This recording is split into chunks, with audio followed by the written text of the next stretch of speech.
Hello, hello. Hello, how are Welcome, you? welcome. I'm so happy to have you all. This is and you all have been you part of the Dove Style Magazine family anyway. Yes, we are. You have been in Dove Style Magazine, and we're so happy about to bring you back. But we started something new with Dove Style Magazine. So because COVID and we wanted to keep the ball rolling. So we Yes. decided to kind of bring some of our articles and some of the people that we interview, bring them to life by bringing them to the screen. So I'm so glad I was able to squeeze some time in with you all because I know you all are busy. I've been watching you and y'all got things to do. So we're not going to keep you long, but what I wanted to do was let everybody know first, again, welcome to another DSM exclusive. And I want to give a little bit of background. I'm not going to say too much because they're right here so they can tell you for themselves. But I wanted to introduce you because you probably are very familiar with them. But since forming in 2014, the Warren Treaty have amassed a following as eclectic and their sound itself as bluesy but joyful fusion of Southern soul, gospel, country, rock and roll. Known for a live show nearly revival-like in intensity, the husband and wife team of Michael Trotter Jr. and Tanya Blount Jr. I am. That's right.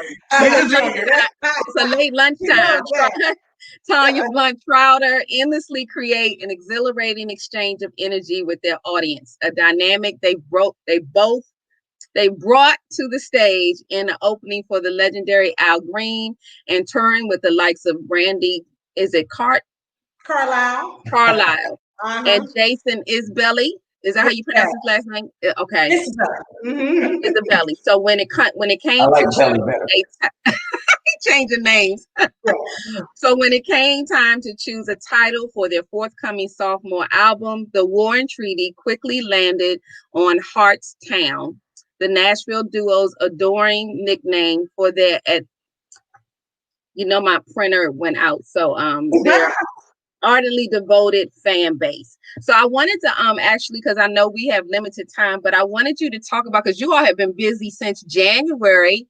I wanted you all to share a little bit about what you did in January in regards to the Grammys, and then tell us a little bit about how you all got started, what happened, the music, the voice, all of that is just wonderful. They could just listen to you and know how easily it is blended. But tell us a little bit. Well, we're going to say a little, but I just want to say it's really, really good to see your face and to hear your voice. And we love you so much. And as Tanya had said before the broadcast started, we're so proud to see you kicking and still doing your thing, and so honored that you haven't forgotten about us. So thank you so much. Never. Thank you so much. I can never forget about y'all, and I'm so glad that you all still stay in touch. It's a wonderful thing. Yeah, and when we first started, the first show we ever did was actually out in Bethesda, and you were the host for that show. Yes. I think it was about maybe 10 or 15 people, and we asked you to come with our little piano in there, and you dressed in black, and you came on stage and introduced us. And we were just doing a different kind of music, not knowing exactly, where it was going to go and where it was going to take us. But we knew that we wanted to record it and we wanted people to hear it. And that's what we did right at home in Bethesda, Maryland. And then from there, we moved from Maryland to Michigan, to a small town in Michigan called Albion. And in Albion, we kind of connected back to the things that, were in our souls that just needed to be awakened, like the blues and, of course, gospel music, because Michael and I both come out of church, country music, roots music, just connecting back to those sounds that we knew were there and we knew we wanted to investigate a little bit more. But I would say musically, Michigan opened us up. And from there, we were able to record a record. We moved to Nashville. We did a record in Michigan. It was like our EP called Down to the River. And we shot our own videos with our own little personal cameras and the cameras of this incredibly beautiful town. And something magical came out of that. And a radio announcer by the name of Andalisi, who's now our friend, she heard the music and introduced our music to the incredible Don Was, who is the producer for the Rolling Stones. And also, he's an artist in his own right. He had a band in the 70s called Was Not Was. Okay. And Lisa, from there, got a phone call from him. We were in Florida doing the show, and it just spiraled into something that Would you mind if I interject right here? Sure. Are you sure? Yeah. I just want to pause it. Yeah. You kind of. You got to jump in. Yeah. Yeah. So we actually were doing a show in Tampa, Florida, the day after the election in 2016. Yeah. Okay. And it was so eye-opening to see the division begin in Tampa that evening. White people were sitting on the left side of the club. Black people were sitting on the right side of the club, and sprinkled in between is all the others. Wow! In 2016. Yeah. 2016. That election was so important and so vital to the existence of our democracy. And what Tanya and I did was we weren't having it. So we were like, everybody stand up. Yeah. Because everybody's here to see this multicultural band at the time. It was me and Tanya and our cello player, Telman Benham, who was white. And we wanted to create a multicultural experience. So we told everybody stand up, and we said, now walk to the center of the room, meet someone you don't know, and then sit next to them for the rest of the show. Yeah. Wow. Broke all that up. And that's powerful though. Yeah. But that began the message for us that it's very important that we see our differences as strength, but it's very important that we see our likes as strength as well, and that we understand the responsibility that we have as creatives in the human experience. So you can pick it up from there, baby. Yeah, and I would ditto. This watermelon is really good. Michael's eating. I took medication. I am a diabetic, so I have to eat. That's which right. is my favorite thing to do. Yeah, he's eating watermelon, so that's a good thing. We're here in Nashville in the deep South, so you know. I love watermelon, so yeah, send some of that over. Yeah. So you know that was our experience, and you know from there things kind of just spiraled into something magical. We then moved from Michigan to Nashville and recorded another record, and that record was called Healing Tide. And that record, again, to echo what Michael said, really stapled who we are as people and what was inside of us that we've been trying to get out since Maryland, was letting people understand that yes, this is the human body, but the human experience is us all realizing that we're connected, and that's our souls and our spirits, and our understanding that all of us really do, with the core of us, even with this election saying what it said, we do want the same things. We want our families to be safe. We want to be happy. We want to be free. We want to be seen, all these different things. And that was the beginning of the Healing Tide that we did, that record. And if you remember saying, another thing that this period right here is showing us is that togetherness is important, knowing who your people are. Now, I will say this, and Lisa, several of your viewers may disagree, but it's a funny thing to see for me, because when I look at people who voted and supported Joe Biden as we did,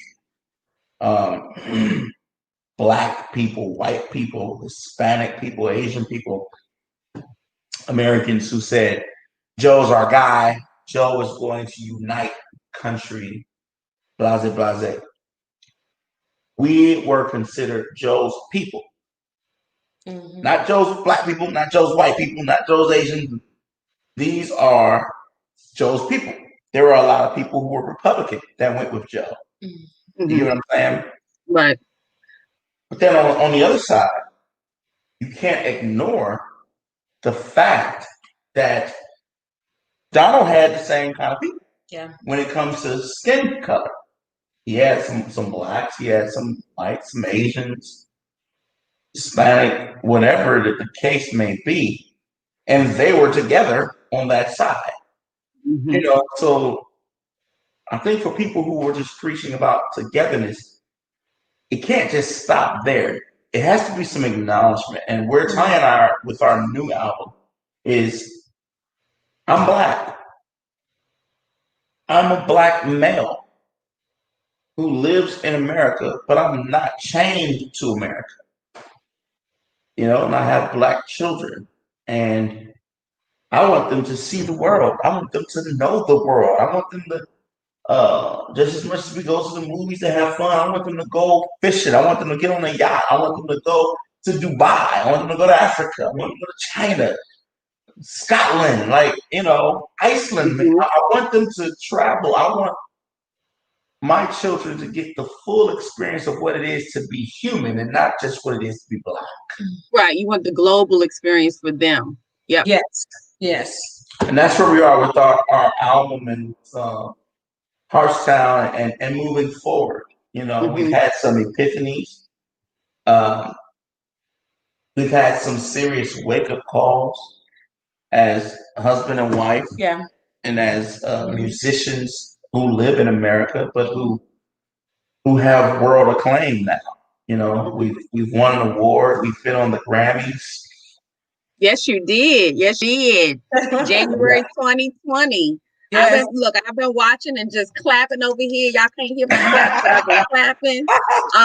Because I actually wanted to mention, based on what you were just saying, and that's why it's not just music for you all. It really is a movement in the music, because one of the things you mentioned was on the final track for to Heartstown, a slow building piano fueled epic titled Take Me In. The War and Treaty drive home their impassioned plea for unity in the times of division, which is exactly what you were speaking to. And you just mentioned that you all were seeing so much anger in the world as you were making this album. So you wanted to give people something that told them, stop looking for the next Dr. Martin Luther King or Malcolm or Mother Teresa, and start looking for the first you. And along with delivering that potent message of empowerment, Take Me In closes out Heartstown on a beautifully warm and gorgeous note. And I think Tanya said right now, a lot of people are feeling so deeply engulfed in pain and surrounded by negativity. And sometimes you need to, hear that you're good. And that's the whole idea behind your Heartstown, that no one's trying to change what you think or how you talk or anything about you. You're just fine the way you are. And we need to start learning to, accept differences. And just come together. We're all different. That's the unique part of being who you are, is that nobody's quite like you. Yeah, that's so true. I mean, there's nobody like her. I know that's like him. It's one of those things, I think about it often, because we are in this time when everybody wants to feel differently. They don't want to feel the anger. They don't want to feel the racism. The people who are racist don't want to, let a certain, regime go, a presidential regime go. And I think what we have to do in order for us to get to this next moment, whatever this next moment is, because none of us know, we have to accept how people feel in this moment. It's like when my son comes to me, I can't tell him, stop crying now. I have to hear him. I have to know why he's crying. I have to know why he's upset. I have to hear it. And sometimes hearing it and going through the process of it all is the most difficult part of it. The now of it all is so difficult for us to just sit in it and take it, because we want the next moment to happen, the next moment of, oh, this feels so much better. He's not crying anymore. But also, honey, it's because we believe that we have the answers for the right now. Yeah. We believe that we figured it out. Mm-hmm. And one thing is, as Tanya was sitting here, I was hearing my conscience say to me, you don't have the answers. No. You may have a answer, but you don't have the answer. Yeah. there's a question that is being constantly positioned to the human race and to the human experience that I personally believe, Lisa, that the question will not be answered until it's time to transition to the next plateau. So what we have to do right here is we have to stop trying to change people and conform them to being like us. Yeah. What we have to do is we have to constantly influence, be influential, show the best parts of yourself, and not because you're bragging and not because you're trying to change, but simply because you're trying to bond. Right. Yeah. When Or create bond, a space of understanding. that's bonding. Yeah. Yeah. When you understand someone, you're able to. Yeah. What we do? I get it. Yeah. I get it. And then your next response from I get it is, here's why I get it. Yeah. That's that bond, and that's the thing that when another human being tells another human being that they understand them, you're not crazy, you're not slipping. I get what you're saying. I was there. I am there. I feel you. I understand you. Let's get lunch.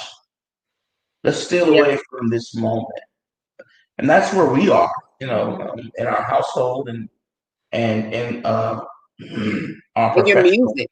in our music. Absolutely, because you all have mastered the art of putting, people probably didn't even realize you can put soulful music, country music, blues music. Y'all have put everything together, and it's like, who could not like what you put out there, because it's something for everybody. I mean, when you're listening to it, it's like it's got to be a moment for everybody when they're like, oh, that's my part. Okay, that's my part. But you all are listening to the same exact song, so which speaks to exactly what you were saying. Yeah. Yep. It's so true. It's interesting because the more I live, the more I learn, and I'm learning that when you're younger, the more I live, the more I learn. Yeah, T-shirt. I know, right there. It's just one of those things. I was just sitting and I was meditating yesterday morning in my little prayer area, and I heard something. I can't remember who said it, but it was about how the world itself is always moving, and anything that's moving is like a dance. It's always moving, it's always spinning, and we are in all of this. We're the dancers, and we believe for so long that we were the dance, that we're the ones that's keeping it going and keeping the rhythm happening. And in reality, we're not.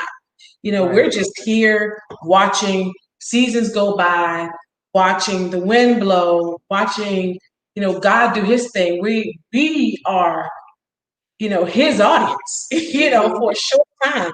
And it's for us to enjoy that, and so I'm at the point where I'm like, I just want to enjoy life, and not try to make life happen and not try to get there and, become more spiritual or, conjure up this feeling of, I'm getting better. Every day you're getting better because the more you live, like I said, the more you have to learn. And that's the whole spiritual experience right there. There's no religion that can make you better, because I couldn't tell you the scriptures I learned at 5 years old or 6 years old. They're still becoming life to me every day. I read it and I'm like, I didn't see that. Right. I learned that when I was standing on a little block at First Baptist, Church in Marshall Heights, reciting scriptures. I didn't know that, but my understanding now is much different because I'm allowing these words and life itself to explain to me what's going on. And that's a blessing, because you all have been, since you all were here in Maryland and in the DC area, and you all have grown, it's like, oh my goodness, where are they now? Where can I catch up with them? That's why I always get on, social media, just to kind of catch and see where you are, to kind of put my head in there and say, hey, I'm still cheering for y'all. But so y'all have been since January, because the Grammys was in January. How was that? How was that? Bittersweet. Very bittersweet. The Grammys this year was in Los Angeles. Okay. And it was at the Staples Center. And the day before, I was talking with Common and just really just saying like how it feels like to be in that building. I forgot why I was there. I mean, the Grammys became like a second thing for me. I Okay. was standing in the building that was frequented by Magic Johnson, Kareem Abdul-Jabbar, Wilt Chamberlain, Shaquille O'Neal, and my favorite, Kobe Mamba Bean Bryant. And Tanya had told some of the workers how in love I am with Kobe Bryant, and they took me down to the locker room. Oh, And wow. yeah, and then Common had said, Kobe, he's like, Kobe usually shows up, so he might show up tomorrow. It's pretty uh, guaranteed that he may show up because Kobe had been doing a bunch of his rounds at the award shows because he's getting into all kind of stuff and he's trying to get a Grammy for his book, audio portion, and everything. So, I felt like, oh, I'm getting ready to meet my hero. Like, I'm getting ready to meet that dude. Like, it was Jordan for everybody else, but it was Kobe for me. Right. And so then I refocused and I had to go, wait a minute, I'm talking to Common, I'm talking to Debbie Allen, I'm talking to, I'm like, wait a minute, man, I'm at the Grammy show bumping into the baby. And I'm looking at the seat charts, and it's like Beyonce and Jay and Ellen in the front, and then like a few rows back, we got Cyndi Lauper, and then it says the War and Treaty in 2 seats. And I'm like, Yeah. wait a minute, yo. Like, hold on, yo. I got. And I'm tripping, right? And John Legend is part of the piece, LL Cool J, and John's going to open the piece, LL's going to close the piece. So now I'm starting to really get in it, like, oh snap, okay, wait a minute, we get ready to walk the stage, and then they tell us that they're putting us on a platform that no one else is going to stand on. So we're going to perform on the base platform, and no one else will be down there performing. Like they're going to have everybody else perform on the high risers, whatever, and the Warren Tree is going to come up from the bottom of the stairs and this platform by themselves. And Common's going to come through the middle of the stage through the Debbie Allen and Mr. Copeland dances. So I'm sitting here like, how Tanya, like, I mean, there was a moment where we were in rehearsal and it was just unreal how incredibly beautiful and nice Debbie Allen was, and Cyndi Lauper, and Gary Clark Jr., who's a homeboy. We're backstage, and then in walks Brittany Howard from the Alabama Shakes, and she freaks out because we're there. We're like, "Oh, wait, she got watch," and it just feels like a reunion of people you never met, but you feel like you've met them before. Mm-hmm. So we're in the limo line that morning. Everything is fine. Everything is great. I got my hair done. Tanya's looking, as she always looks, outstanding. Like even right now, and and we're in the limo line. We get in our limo, and we're waiting to arrive and get to the red carpet. And I'll tell you something. It's the night before, our agent called us. Was like, "Are you sitting down?" We're like, "Yeah." He was like, I got some crazy news." We're like, "What?" He was like, "John Legend wants to take y'all on the road for a several city tour. Yeah. Maybe 30 cities, 30 days." Awesome. And we were like, "What?" So that was the night before the Grammy. Yeah, that's the night. That was a Saturday night. Mm-hmm. The agent calls back on a Sunday. He's like, "You sitting down to Tanya?" So Tanya's like, "Hey, Buster." So in my head, I'm thinking like, here comes another moment. Like, yo, what is it now? Like, what? Are we? Did he just say we're going on a world tour now? Like, what is it? And Tanya goes, "Okay, all right, thanks, Buster. I will." And she hangs up and she takes a deep breath and she reaches over and grabs my hand. And I'm like, "What's up? Like, tell me." And she says, "Don't react." She says, "But, oh,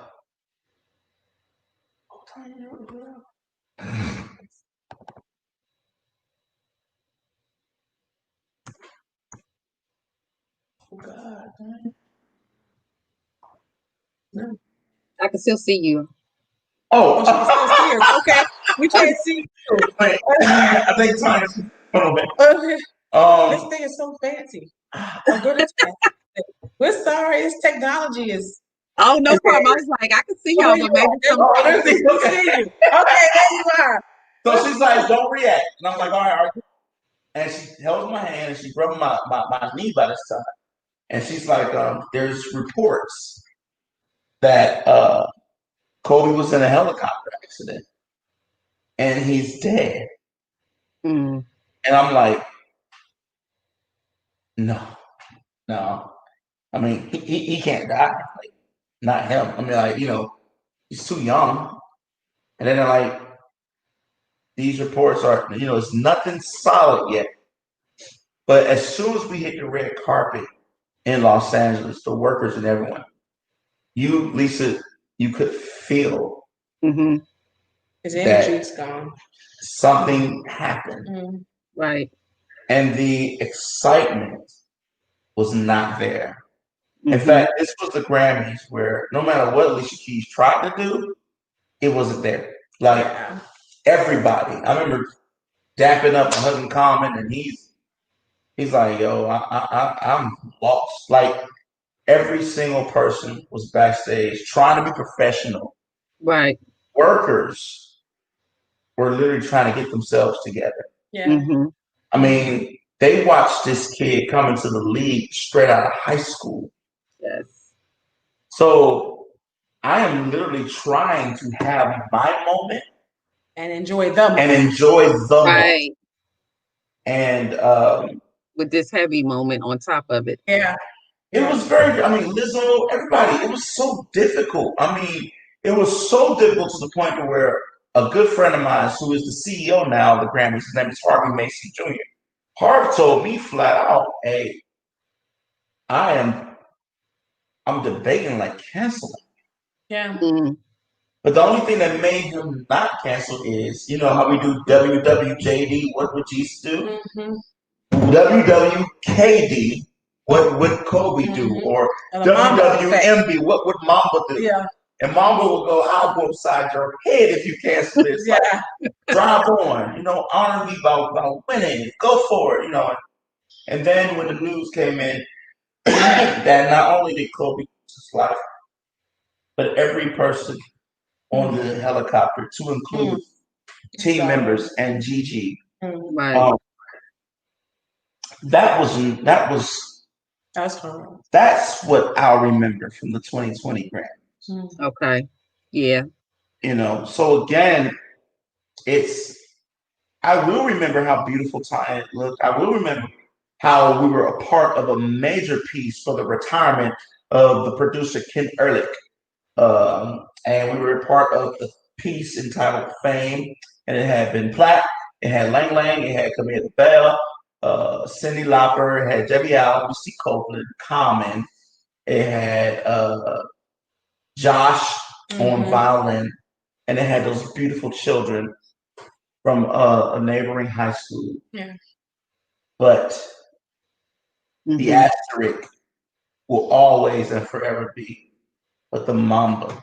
Yeah. Our Definitely guy, bittersweet. we watched him soar, we watched him fall, we watched him fail, we watched him succeed, we watched him win, we watched him lose. And now we're watching him vapor. Yeah. Yeah. Yeah. Yeah. So that was the moment, Lisa. And this year, it's a whirlwind of stuff And just happening from there. Yeah. Yeah, it's just like it's been continuously just drama, things that are so out of pocket, just off, off the scale of normal. Yeah, I think I like to look at it now because in March when I caught the coronavirus, it kind of changed my perspective of a lot of things. You lay in the bed 12, 14 days at a time because I'm always moving. Like I'm never still. The moment I get up, I'm Your like energy, right? Oh my God, my energy level. I pass out. I don't fall asleep. I literally pass out. But one thing that this year has really taught me is to pay attention to the moments. And what is this moment trying to teach you? Because I think as a culture, we're always trying to get more. Yeah. Right. we have, from the moment we were little kids, we've been in, I was an athlete as a little kid. I was a ballerina. I was in pageants, all different kinds of things. So I've always been that one that was on to the next thing. And it's teaching us with every death, with every traumatic situation we hear about, to push us closer, hopefully, to the people that we love. Yeah. Absolutely. Or hopefully embracing that job that we have a little bit, being able to wake up and do things like Michael and I do, music, and be appreciative of it. I think this year has slowed me down enough to say, we're speaking the way. Yeah, I can. Yeah, I'm so sorry, but I love you so much. Yeah, okay? I love you too. And definitely, I'm gonna have y'all. We're gonna connect again and do this again. Definitely. I'll be here with you. Yeah, I'm gonna hang out with you a little bit more. Okay. He's in rehearsal. Yeah, he's in rehearsal right now. So we have, and his home studio. We're home. So yeah, for me, as traumatic as it has been, losing friends, and my mom passed away 5 years ago, and I've learned from that moment. I think this moment has pushed me even closer to her, because I wasn't able to process that. Once she passed, I just kept moving. We just kept touring. We kept going on to the next show or going on to the next event. And I think being home for me has given me a whole nother level of appreciation, not just for the music and for the fans, but for life itself. Yeah. Paying attention to the birds. It made you be still. Be still in the sense of just paying attention to those things, because I was living off of your energy. Because when I found out that you had COVID, and I was worried sick, but I was like, okay, she got this. But after you were good, and I saw you painting the kitchen and doing things, I was like, oh yeah, God. She good. She is way good. I painted this whole house, and I was still tired. Like, I didn't get my taste. And I didn't get my taste buds back, and my eyesight was really messed up until maybe I would say July, but I refused. I was like, if I'm breathing, I'm getting up. I know that's right. I know that's right. Make it work, and that's what I did. So what did y'all with the and were you like, because rehearsal had to stop with everything that was going on for you, didn't it? Well, yeah. When I had COVID, we stopped for about maybe 16 days, because I was down for like 30 days. And I think maybe after 16 days, we did our first Zoom, and my voice really wasn't there. I was still tired. Okay. But I pushed through, and that's what I had to do. I had to take it and deal with it and look at what it was teaching me. It helped me. Really, COVID was a lesson, because I became a vegan for about 4 to 5 months after that. I think I stayed vegan until October of this year. Okay. And was working out and doing all those things, because I realized that my body needed needed to stop being treated so bad.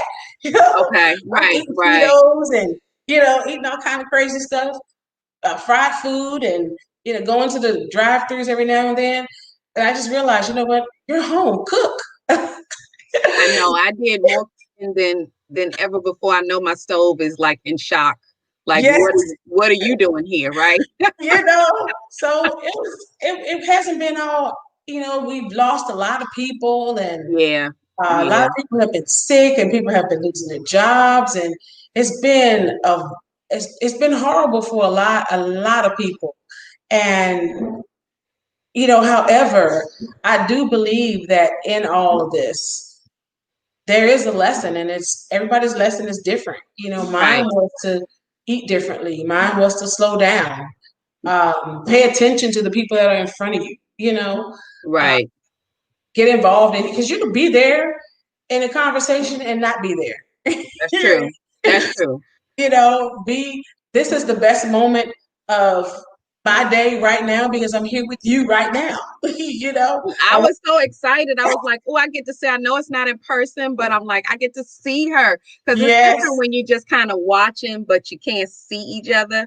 So I was just like, okay, if I can just get a few moments just to see their face, because it's been It's been a long time. It's It's been a been, really long time. I think yeah, the last time we tried, I was going to go, you all were doing something at the Kennedy Center, and I was going to yeah, try to get out there, but I couldn't make it.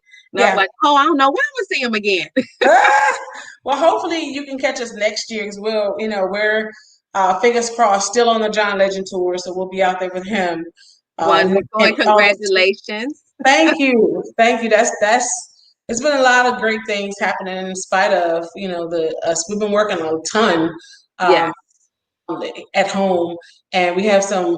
Hopefully I can send you the big news we have coming out this week so that you can Yes, get that news too, and let your Dove family know what's going on with us. So absolutely. Let me know anytime. So, what do you all have coming up for the holidays? I know that say this. They say it's going to get worse before it gets better. But do you all have anything planned, even like virtually, or are you just breaking out next year, 2021? Hopefully, things will get better. we don't have anything that's public. We're doing a lot of private shows, which is surprising. A lot of fans have just booked us to do private shows. Okay. We are doing the Rose Bowl though, virtual Okay. this year for the New Year's Eve. That's still going to be something virtual that we do out here, out in Nashville. But yeah, we don't have anything on the books. I do believe possibly we may do Australia. I don't know because COVID, With everything going right. we have a whole Right. tour plan on our website for the Netherlands and Australia, but we don't know what's going to happen. We have to wait, and hopefully we can get there. It's on our books and it's on our website, so we've been booked for it, but we don't know, if it's going to happen.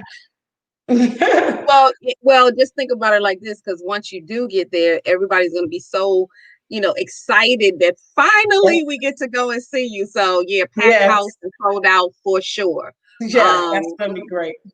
but I appreciate you, Tanya, and to Mike for even giving me a look. I know you all are busy working, and this meant so much to me. It's a little selfish because I was like, I get to see them and Ah, talk to them, personally a little bit. But always, let me know whenever you want to come back and share something or whatever, or an inbox or a telephone call is like nothing. So I appreciate y'all so much for coming on here anyway.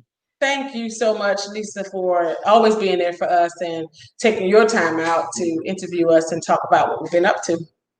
Absolutely. So I want to hear the good news. Let me Yes, know as soon as you can.